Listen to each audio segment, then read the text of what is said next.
दोस्तों, स्वागत है आप सभी का अपने यूट्यूब चैनल पर। तो आज हम बात करने वाले एक और पश्चिमी उत्तर प्रदेश के लोकसभा सीट के बारे में। जी हां, आज हम बात करने वाले हैं बागपत लोकसभा सीट के बारे में।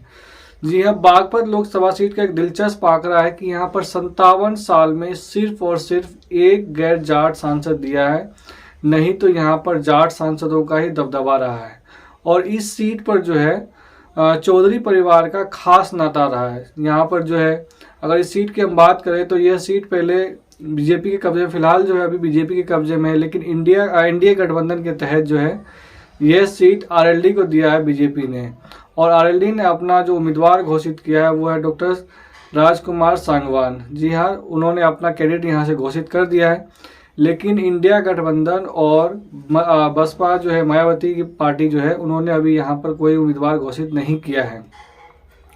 लेकिन अगर इस सीट की बात करें तो यहाँ पर चौधरी चरण सिंह और उसके जो परिवार है उनका खास नाता रहा है, दबदबा रहा है। यह सीट जो है वो 1989 से लेकर 2009 तक यहाँ पर स्वर्गीय अजीत सिंह सांसद रहे हैं। यानी 1989 से लेकर के 2009 तक जो है यहाँ पर अजीत सिंह सांसद रहे। उसके बाद जो है जयंत सिंह सांसद रहे, लेकिन 2014 से लेके 2014 में यहाँ पर जो है बीजेपी ने इसे हरा दिया था। यानी चौधरी परिवार का जो दबदबा था इस सीट पर उसे खत्म कर दिया था।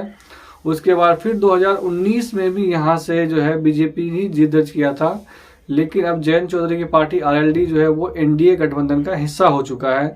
तो एनडीए गठबंधन के तहत यह सीट जो है बीजेपी ने जयंत चौधरी की पार्टी आरएलडी को दिया है और उन्होंने अपना यहाँ से उम्मीदवार भी घोषित किया है डॉक्टर राजकुमार सांगवान को। लेकिन अगर हम बात करें 1967 में ये सीट वजूद में आई थी। बागपत संसदीय सीट जो है वो 2019 तक जो है वो लगभग 14 बार चुनाव हुआ है। और पहली बार जब हुआ था तो काकोर सिंह शास्त्री निर्दलीय चुनाव लड़कर के यहाँ पर सांसद पहुंचे थे। और 1971 में रामचंद्र व्हीकल, 1977 से लेकर 1984 तक स्वर्गीय चौधरी चरण सिंह 3 बार यहाँ से सांसद रहे हैं। यानी 1977 से लेकर के 1984 तक जो है चौधरी चरण सिंह यहाँ से सांसद रहे। वो यहाँ प्रधानमंत्री भी रहे, लेकिन हालांकि ऐसा माना यह जाता है कि चौधरी चरण सिंह जो है भारत के इतिहास में सबसे कम समय के लिए प्रधानमंत्री बने हैं। और वो एक ऐसा सांसद थे जो संसद भवन पहुंचने से पहले ही उनका इस्तीफा भी हो गया था। उसके बाद चौधरी परिवार का इस सीट से खास नाता रहा है। 1989 से लेकर 2009 तक 7 बार स्वर्गीय अजीत सिंह यहाँ से सांसद रहे। यानी उसके बाद चौधरी चरण सिंह के बाद जो है उनके पुत्र अजीत सिंह जो है 1989 से लेकर के 2009 तक लगातार 7 बार यहाँ सांसद बने हैं। एक बार उस बीच में है जो सोमपाल शास्त्री 1998 में अजीत सिंह को हरा करके सांसद बने थे।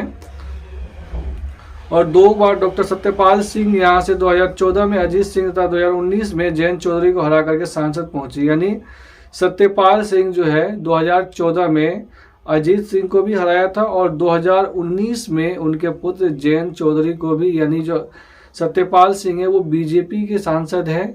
उन्होंने पिता और पुत्र दोनों को 2014 में पहले पिताजी को हराया था, उसके बाद 2019 में जयंत चौधरी को भी यहाँ से उन्हें चुनाव हरा करके एक शानदार कीर्तिमान बनाया था।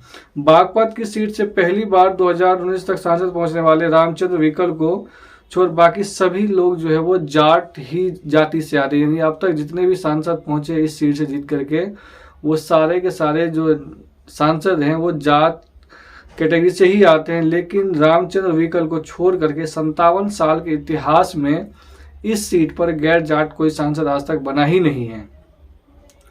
अगर बागपत लोकसभा सीट के जाति क्षेत्र का अगर समीकरण की अगर हम बात करें तो मेरठ से सटे बागपत में लगभग 16 लाख से अधिक वोटर हैं। यह सीट जाट और मुस्लिम बहुल सीट माना जाता है। यानी सबसे ज़्यादा आबादी जो है इस सीट पर वो जाटों का है। और अगर दूसरी नंबर पर अगर किसी का नंबर आता है तो वो है मुसलमानों का। यानी जाट और मुस्लिम समुदाय का जो है यहाँ पर एक गठजोड़ है। और बागपत लोकसभा सीट में कुल 5 विधानसभा सीटें आती है। इसमें सिवाल खास, छपरौली, बड़ौत, बागपत और मोदी नगर विधानसभा सीटें आती है। इसमें सिवाल खास मेरठ जिले की ओर है, जबकि मोदी नगर जो है वो गाजियाबाद जिले में आती है। अगर इसके जातिगत समीकरण की बात करें तो लगभग 16 लाख के करीब मतदाता है यहाँ पर।